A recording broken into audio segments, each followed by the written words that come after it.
Olá, já pararam para pensar no que acontece, tipo, no exato momento em que uma alma finalmente completa aquela jornada imensa pelo universo? Pois é, hoje vamos mergulhar num texto fascinante que descreve exatamente isso. É como se fosse o Comitê de Boas-Vindas Celestial nos esperando lá na Ilha Eterna do Paraíso. Essa é a grande questão, não é? Se o paraíso é o destino final, quem são os guias que nos recebem? Pensem bem, depois de uma jornada tão longa, tão árdua, quem são os primeiros seres que encontramos? Quem pega na nossa mão, por assim dizer, naqueles primeiros momentos da eternidade? É isso que vamos descobrir. Então, para a gente responder isso, primeiro a gente precisa entender de quem estamos falando. E olha, não são anjos comuns, viu? Longe disso. Estamos falando da ordem mais alta, mais suprema que se pode imaginar.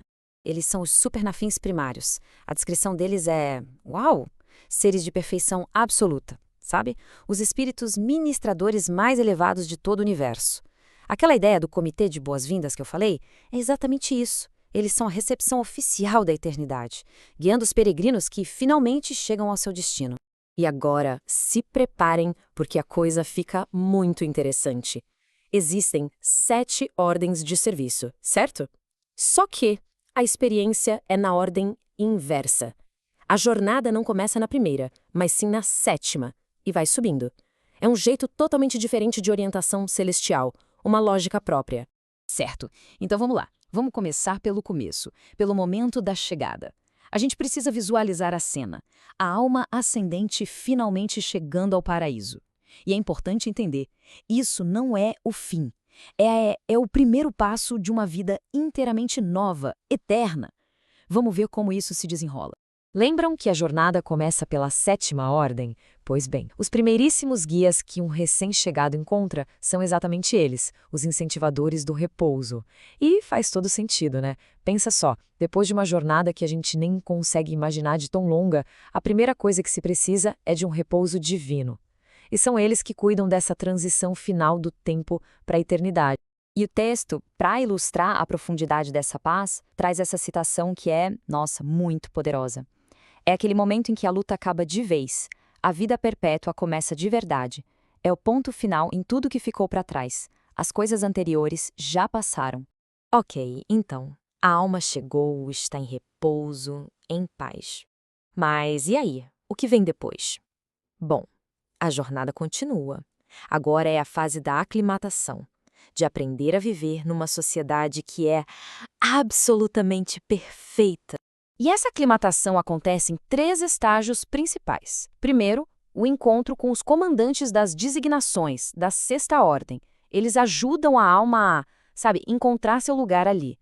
Depois vem os intérpretes da ética, da 5ª ordem, que explicam as relações divinas, que são super complexas. E, por fim, os diretores da conduta, da 4ª ordem, ensinam os costumes locais, por assim dizer. É uma imersão total. Mas é importante entender uma coisa, não se trata de um monte de regras rígidas. O ponto-chave aqui é aprender a viver em harmonia. A harmonia é a nota fundamental do universo central. Então, a conduta perfeita não é forçada, ela simplesmente acontece. É uma consequência natural de se estar imerso nessa harmonia. Beleza, o ser ascendente já está ambientado socialmente. E agora? Agora a jornada fica ainda mais profunda. A gente entra no reino do aprendizado intelectual, do aprendizado espiritual, mas de um jeito que é completamente diferente de tudo que a gente conhece. É aqui que a gente conhece a 3ª ordem, os custódios do conhecimento. E a forma de aprender com eles é, nossa, revolucionário. Sabe essa ideia de procurar conhecimento em livros, em registros, em páginas? Esquece. Tudo isso fica para trás. Essa comparação aqui mostra perfeitamente a diferença. O conhecimento deixa de ser algo passivo, algo que a gente lê. Ele se torna uma experiência direta, uma comunhão face a face com as fontes vivas da verdade. E essa citação do texto resume tudo de um jeito espetacular, como um gás com a informação viva, face a face. Os supernafs não são só guardiões do conhecimento, entende? Eles são o próprio conhecimento. É como se fossem bibliotecas vivas com que a gente pode literalmente conversar. E a jornada continua, subindo para a 2ª ordem. Mas o que se faz depois de absorver tanto conhecimento vivo? Aí entram os mestres da filosofia. Eles ajudam a pegar todo esse conhecimento, digamos, bruto, e transformar em sabedoria de verdade, explorando os grandes mistérios do universo que ainda existem. E para a gente ter uma noção da escala disso tudo, o texto dá um número que é de explodir a cabeça. Uma única hora de instrução lá no paraíso equivale a 10.000 anos dos nossos métodos de ensino aqui. A velocidade, a eficiência com que as ideias são transmitidas é quase impossível de compreender. E agora, depois de toda essa integração, de todo esse aprendizado profundo, a gente chega no clímax, o ponto alto de toda essa orientação. O encontro com a primeira, a mais alta de todas as ordens, os condutores da adoração. O texto define a adoração de um jeito muito específico. Não é um dever, uma obrigação. É a paixão. Uma paixão espontânea, avassaladora, que simplesmente explode quando finalmente se chega na presença dos criadores. É uma emoção tão, mas tão poderosa que precisa ser orientada por especialistas. E essa é exatamente a função dos condutores da adoração.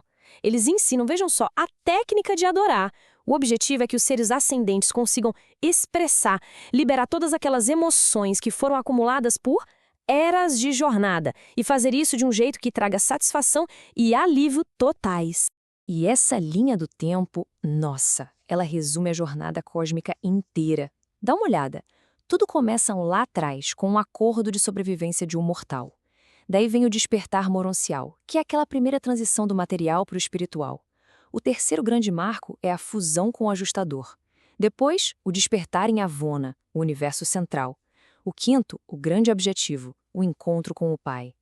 E o que a gente está vendo hoje é o que vem logo depois, o sexto jubileu, o despertar no paraíso, que leva finalmente à entrada no corpo de finalidade. Cada um desses passos é monumental. Então, com essa orientação incrível chegando ao fim, a gente pode pensar, pronto, acabou, fim da linha. Mas é exatamente o contrário. É aqui que o verdadeiro capítulo começa, um capítulo novo, interminável. Depois de alcançar aquela satisfação suprema na adoração, a carreira de ascensão termina. E aí o ser se transforma. Ele se torna um finalitor. É como um cidadão graduado do universo, finalmente pronto para o seu verdadeiro destino na eternidade. E o texto termina nos deixando com essa pergunta, que é super provocadora. Depois de tudo isso, de alcançar o paraíso, de completar a orientação, qual é o próximo desafio? Um novo, talvez ainda maior, desafio cósmico se apresenta. Porque no fundo, a jornada está apenas começando.